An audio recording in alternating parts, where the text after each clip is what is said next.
మరోవైపు కోపంగా చూస్తున్న వానరం రుద్రాన్ని చూసి మోకాలపైన కూర్చుని జై శ్రీరామ్ అంటుంది. దిక్కులు పిక్కటిల్లేలా శంఖానాదం మోగింది. ఆ వానరం అక్కడి నుండి వెళ్లిపోయింది. రణభూమిలో వానరాలు బల్లాలు బాణాలు పట్టుకుని నిలబడ్డాయి. వాటికి తోడుగా జాంబవంతుడి ఎలుగుబంటి సైన్యం కూడా నుంచుంది. అది యుద్ధం కాదు, మహాప్రళయం.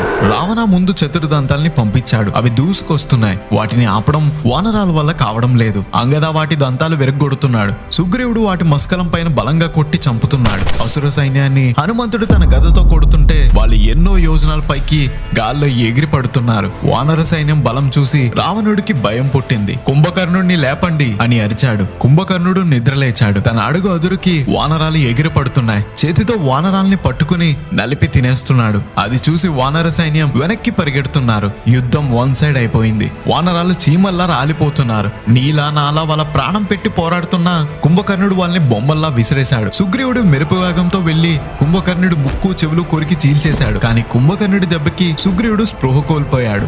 ఆఖరికి హనుమంతుడు ఆ మహావీరుడు కూడా ఆ రాక్షసుణ్ణి ఆపలేకపోయాడు. వానరసేన చేతుల్లో నుండి ఆయుధాలు కింద పడ్డాయి. యుద్ధ భూమి అంతా భయంకరమైన నిశ్శబ్దం అలుముకుంది. ఆ నిశ్శబ్దాన్ని చీల్చుకుంటూ గల్లుమని ఒక బాణం దూసుకొస్తున్న శబ్దం. ఒక్కసారిగా రామసేన మొత్తం ఉలిక్కిపడి వెనక్కి తిరిగి చూశారు. ఆ తర్వాత ఏం జరిగిందో తెలియాలి అంటే పార్ట్ 8 చూడాలి.